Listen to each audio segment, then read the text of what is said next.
जीतू पटवारी के बाद फूल सिंह बरैया की धमकी। फूल सिंह बरैया ने अधिकारियों को धमकी देते हुए अलग ही अंदाज में यह कहा कि कांग्रेस की सरकार अगर बनी तो भूसा भर दूंगा।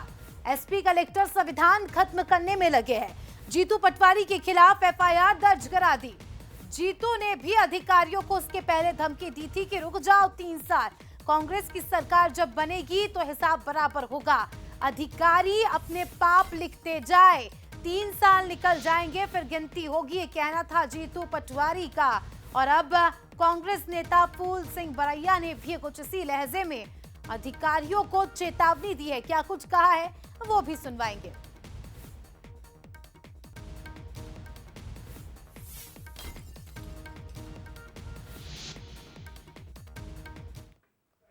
कानून को खत्म कर रहे हैं, संविधान को खत्म करने के लिए भारतीय जनता पार्टी ने ऐलान किया है।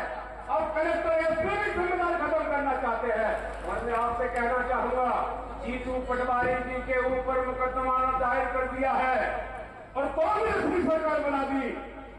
तो जीतू पटवारी जी को दूध की बात है, मैं उनकी चमड़ी में भूसा का बदबू। अधिकारियों को भी मैं चेताना चाहता हूँ, एफआईआर करते जाओ, लिखते जाओ कि आपने क्या पाप किया है और लिखते जाओ कि आपके पाप की सजा आपको मिलेगी। कोई भी नहीं बचेगा। जिसने जहां जहां गलत एफआईआर कांग्रेस के कार्यकर्ताओं पे की, यातना की, बीजेपी के नेताओं और दबाव में आकर इस तरह का कृत्य किया जो अव्यवहारिक है, कानून सम्मत नहीं है, तो 3 साल निकल जाएंगे। 3 साल बाद आपकी गिनती क्या होगी याद रखो। वो चाहे एसपी हो, कलेक्टर हो, चीफ सेक्रेटरी हो, ये भोपाल के भी अधिकारी, जितने आप लोग करप्शन कर रहे हो, सब गिनती हो रही है। एक पूरी टीम लगा रखी है मैंने, तो वो अपना पाप खुद लिखता रहे कि क्या कर रहा है, उसकी सजा मिलेगी उसको।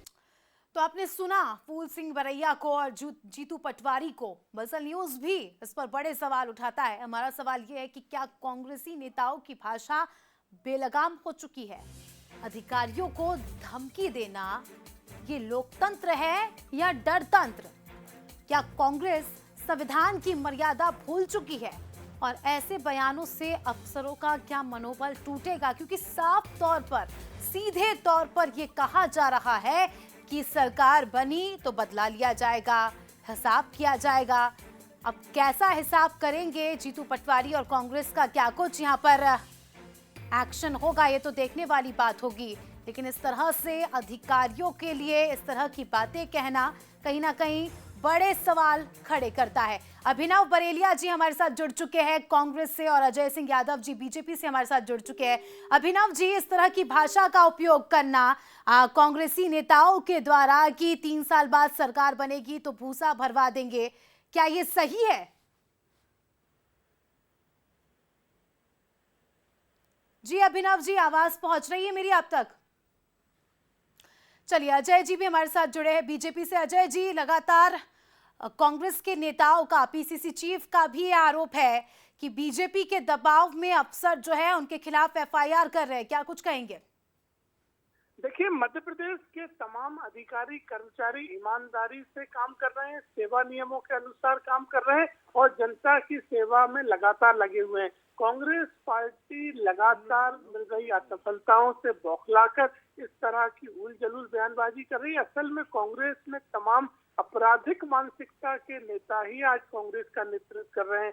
जीतू पटवारी जो रस और चाशनी महिला नेताओं में ढूंढते हैं, किस तरह से झूठे बयानबाजी करके आपराधिक षड्यंत्र रचते हैं। उमंग सिंगार आपराधिक मामलों के आरोपी, हेमंत कटारे उसी तरह के आरोपी, और अब फूल सिंह बरैया तो जाने माने आपराधिक प्रवृत्ति के व्यक्ति हैं। तो ऐसे नेता कांग्रेस को नेतृत्व कर रहे हैं, तो ऐसे नेताओं से कोई उम्मीद नहीं की जा सकती है। कांग्रेस पार्टी पूरी तरह रसातल की ओर जा रही है। ये पूरी तरह मानसिक दिवालियेपन का स्तर है। इस तरह का बर्ताव घोर निंदनीय और आपत्तिजनक है। कांग्रेस को ऐसे नेताओं को पदों से बाहर करना चाहिए। लेकिन उनका तो ये कहना है सर कि बीजेपी के दबाव में आकर ऑफिसर्स इस तरह के काम कर रहे हैं। देखिए, मध्य प्रदेश में जब 3 साल पहले कमलनाथ जी की सरकार थी, तब भी प्रदेश में यही अधिकारी कर्मचारी काम करते थे। अधिकारी कर्मचारी नए नहीं आते हैं और कांग्रेस पार्टी न्यायालय में जाए। अगर किसी तरह का कोई मामला है, कांग्रेस के नेता झूठे षड्यंत्र रचे। ठीक है, अभिनव जी से इसका जवाब ले लेते हैं। अभिनव जी, इस तरह की भाषा का उपयोग करना कितना सही है अफसरों के लिए? ये वो अफसर है जो अपना आधा जीवन प्रिपरेशन में लगा देते हैं, उसके बाद जाके इन्हें एक पोस्ट मिलती है और उसके बाद इन अफसरों के लिए ऐसा कहना। बिल्कुल सही बात है। जब हमारे पूर्व मुख्यमंत्री और वर्तमान में केंद्रीय मंत्री शिवराज सिंह चौहान जी ने कहा था, सुन बे पिट्ठू कलेक्टर, आपको शायद याद होगा, कितना दिल दुखा होगा उस कलेक्टर का भी। और ऐसे ही कई बयान जिनकी फहरिस्त बहुत लंबी है भाजपा के नेताओं की, बिल्कुल गलत है। और फूल सिंह बरैया जी ने भी जो बोला है वो भी सही नहीं है। लेकिन जिस तरीके से कार्य भाजपा का बिल्ला लगा के जो अधिकारी कर्मचारी करते हैं, वो भी उनको नहीं करना चाहिए। निष्पक्षता के साथ अगर इस तरीके की बयानबाजी होती है, शिवराज सिंह चौहान जी भले ही वो पिट्ठू कलेक्टर बोले, सुन बे पिट्ठू कलेक्टर, ये शब्द शायद आपको याद होगा पूरे देश में गूंजा था और इसका बहुत विरोध भी हुआ था। बहुत बड़ा शब्द एक पूर्व मुख्यमंत्री के मुंह से निकला था जब, तो बहुत दिल दुखा था सबका।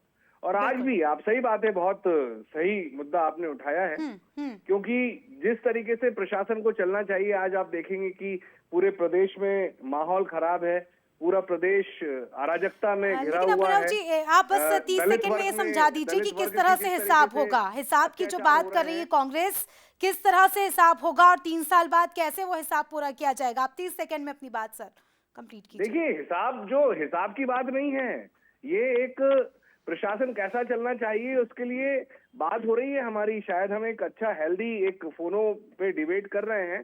तो मेरा इतना कहना है कि सुन बे पिट्ठू कलेक्टर कहने वाले शिवराज सिंह चौहान जी भी गलत थे और आज भी जो हो रहा है वो ठीक नहीं है।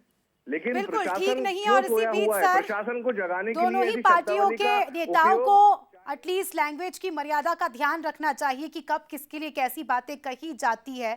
शुक्रिया आप दोनों का ही जुड़ने के लिए और चर्चा में शामिल होने के लिए।